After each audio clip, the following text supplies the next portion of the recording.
Movie के शुरू में हम जूलियट नाम की एक खूबसूरत लड़की को देखते हैं जो एक नर्स है और एक हॉस्पिटल में काम किया करती है। जब रात को हॉस्पिटल से वो वापस अपने होटल रूम में आती है तो हम देखते हैं कि वो बहुत ज्यादा परेशान और टेंशन में लग रही थी और जब सोने की कोशिश करती है तो बेचैनी और घबराहट की वजह से उसे नींद भी नहीं आती। वो किसी चीज को सोच सोच करके बहुत ज्यादा परेशान हो रही थी। दरअसल जूलियट का भी हाल ही में ब्रेकअप हुआ था और इसी वजह से वो थोड़ा डिस्टर्ब रहने लगी थी। अब ऐसे ही करवटें बदल बदल करके रात तो गुजर जाती है और जब सुबह होती है तो जूलियट अपने लिए किराए का एक अपार्टमेंट देखने के लिए जाती है, लेकिन वो अपार्टमेंट इसे बिल्कुल भी पसंद नहीं आता। फिर थोड़ी देर बाद उसे एक दूसरे अपार्टमेंट के लिए कॉल आता है। तब जूलियट फौरन उस लोकेशन पर पहुंच जाती है। वहां पर वो उस अपार्टमेंट के मालिक से मिलती है जिसका नाम मैक्स था। जब जूलियट उस अपार्टमेंट को देखती है तो वो उसे बहुत ज्यादा पसंद आ जाता है, लेकिन अपार्टमेंट बहुत बड़ा था इसलिए जूलियट को लगने लगता है कि शायद इसका रेंट भी ज्यादा होगा।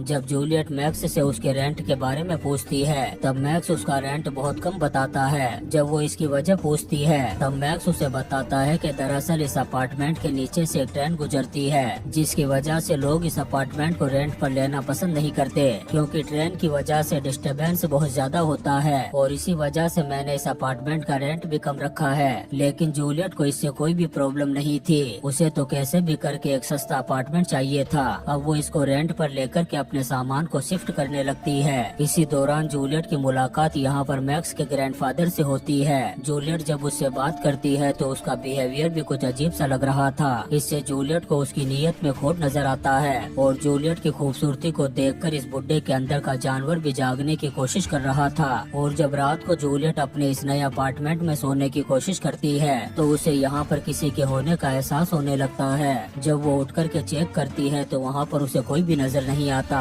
इसके बाद जूलियट वापस सोने के लिए चली जाती है। तभी हम जूलियट के बेडरूम के बाहर किसी की परछाई को देखते हैं। इससे हमें पता चलता है कि कोई न कोई जूलियट पर नजर रख रहा था, शायद वो मौके की तलाश में है। फिर अगली सुबह जूलियट जब जॉगिंग करके वापस अपने अपार्टमेंट में आती है तो दरवाजे के बाहर उसे एक गिफ्ट मिलता है। गिफ्ट को देख करके जूलियट को लगने लगता है कि शायद ये मैक्स ने रखा होगा। जब वो मैक्स को थैंक्स बोलने के लिए जाती है तब वो जूलियट को बताता है कि ये गिफ्ट मैंने नहीं बल्कि मेरे ग्रैंडफादर ने रखा है। ये सुनकर के जूलियट मैक्स के ग्रैंडफादर को थैंक्स बोलने के लिए जाती है। तब वो बुढ़ा जूलियट पर लाइन मारना शुरू कर देता है। वो उसकी खूबसूरती की तारीफ करते हुए कहता है कि मैं तुम्हें बहुत पसंद करता हूँ, क्या तुम मेरे साथ थोड़ी देर तक टाइम स्पेंड कर सकती हो। ये सुनकर के जूलियट को बहुत अजीब सा लगता है। वो मन ही मन में सोचती है कि साले के पाँव तो कब्र में लटके हुए हैं और इस उम्र में भी इस बुढ़े को गर्लफ्रेंड चाहिए। जूलियट उसे कोई भी जवाब नहीं देती और काम का बहाना बना करके यहाँ से चली जाती है। फिर अगले दिन जूलियट जब अपनी एक फ्रेंड के साथ आर्ट एग्जीबिशन में थी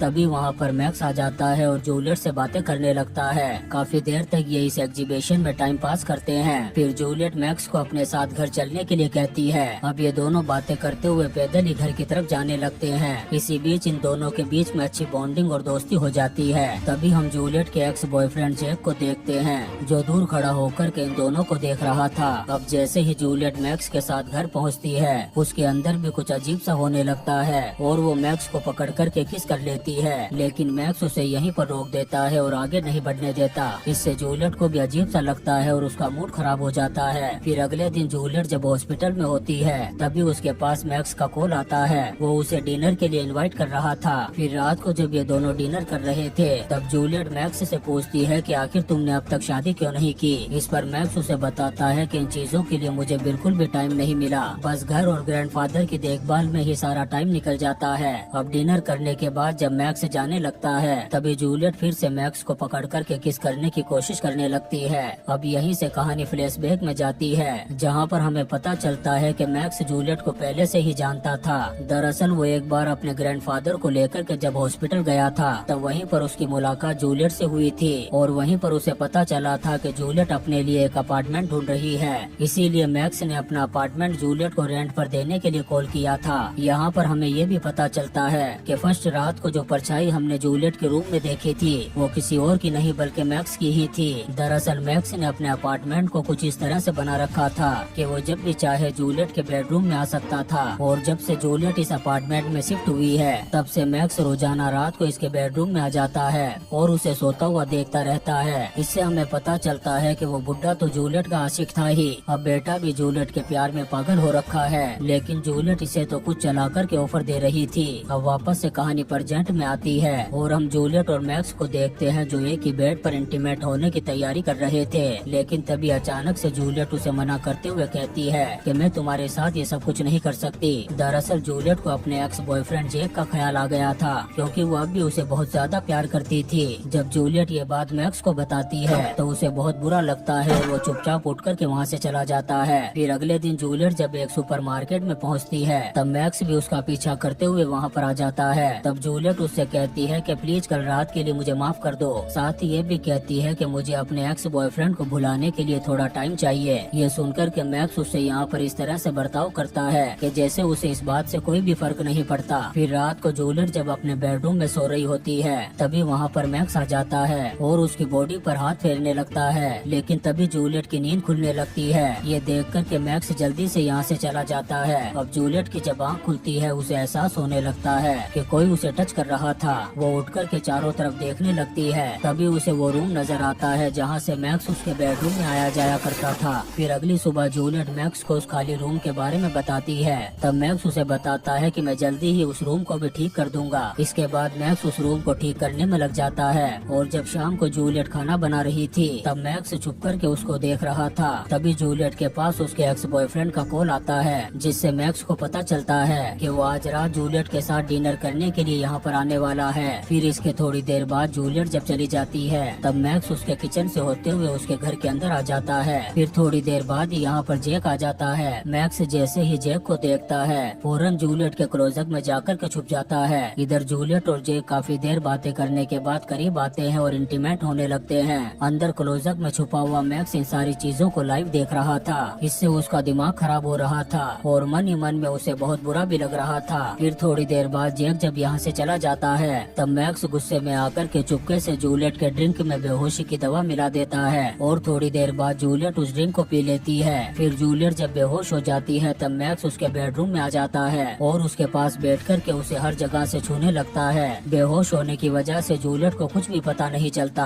अब जब सुबह होती है तो जूलियट की आंख बहुत लेट खुलती है जिसकी वजह से उसे हॉस्पिटल पहुंचने में भी देर हो गई थी। अब जूलियट हॉस्पिटल पहुंच कर के जब अपने फ्रेंड से मिलती है तब उसे पता चलता है कि वो पिछले कई दिनों से हॉस्पिटल लेट पहुंच रही है। दरअसल मॉर्निंग में जूलियट पर बेहोशी की दवा का असर रहता था इसलिए उसे टाइम का पता नहीं चलता था। अब जूलियट भी टेंशन में आ चुकी थी और सोचने लगती है कि जरूर उसके अपार्टमेंट में उसके साथ कुछ न कुछ गलत हो रहा है। अब चुपके से जूलियट अपने अपार्टमेंट में सीसीटीवी कैमरास लगवा लेती है जिसके बारे में वो मैक्स को नहीं बताती। उधर हम मैक्स को देखते हैं जो अपने ग्रैंडफादर को ड्रग्स का ओवरडोज दे देता है जिसकी वजह से वो नासा के रॉकेट में बैठ कर के दूसरी दुनिया में पहुंच जाते हैं। दरअसल मैक्स ने अपने ग्रैंडफादर को इसलिए मारा था क्योंकि वो जूलियट को लाइन मारने के साथ साथ मैक्स को गालियां भी दिया करते थे। फिर उसी रात मैक्स जूलियट और जैक को एक रेस्टोरेंट में डिनर करता हुआ देखता है जिससे मैक्स को बहुत बुरा लगता है और उसके पिछवाड़े में आग लग जाती है। डिनर करने के बाद जैक जब वापस अपने घर जा रहा था तब मैक्स उसे सीढ़ियों से धक्का देकर के नीचे गिरा देता है। वहीं जूलियट घर आकर के जब सीसीटीवी फुटेज देखती है तो उसे घर में कोई भी नजर नहीं आता। इसके बाद वो कंप्यूटर को बंद करके वाइन पीने लगती है। दरअसल ये वही वाइन थी जिसमें मैक्स ने बेहोशी की दवा मिलाई थी। उस वाइन को पीने के बाद जूलियट बेहोश हो जाती है। तब मैक्स उसके बेडरूम में आता है और रोजाना की तरह उसकी इज्जत की धज्जियां उड़ाने लगता है। लेकिन तभी अचानक से जूलियट को होश आ जाता है। तब मैक्स फौरन उसे एक इंजेक्शन लगा देता है जिससे वो वापस बेहोश हो गई थी। अब जब सुबह होती है तो दवा की वजह से जूलियट फिर से लेट उठती है और जल्दी जल्दी में हॉस्पिटल जाने की तैयारी करने लगती है।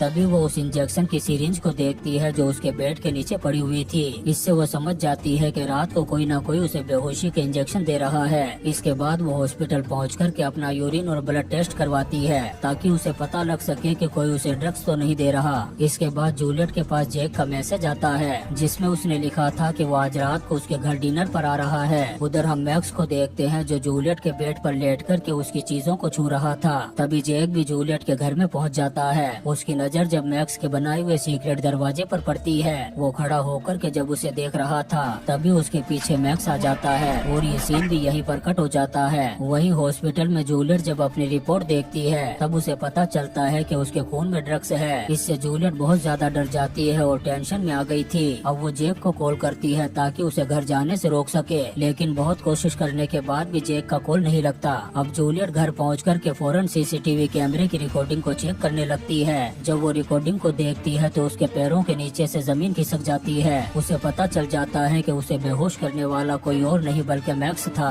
वो रोजाना उसे बेहोश करके उसके साथ गलत काम किया करता था। तभी यहाँ पर मैक्स आ जाता है जो अपने साथ एक वाइन की बोतल लेकर के आया था। अब जूलियट नॉर्मल होकर के उससे बातें करने लगती है ताकि मैक्स को डाउट न हो कि जूलियट को सब कुछ पता चल चुका है। अब मैक्स जूलियट को जब वाइन ऑफर करता है तब जूलियट कोई बहाना करके उसे पीने से मना कर देती है, क्योंकि उसे पता था कि मैक्स ने इसमें बेहोशी की दवा मिलाई हुई है। जूलियट के बिहेवियर को देख कर के मैक्स को भी डाउट होने लगता है कि शायद इसको सब कुछ पता चल गया होगा। तब वो जबरदस्ती जूलियट को बेहोशी का इंजेक्शन लगाने की कोशिश करता है। तभी जूलियट रामपुरी चाकू निकालती है और उसके कंधे में घुसा देती है। अब यहाँ पर इन दोनों के बीच में जबरदस्त WWE की फाइट हो गई थी।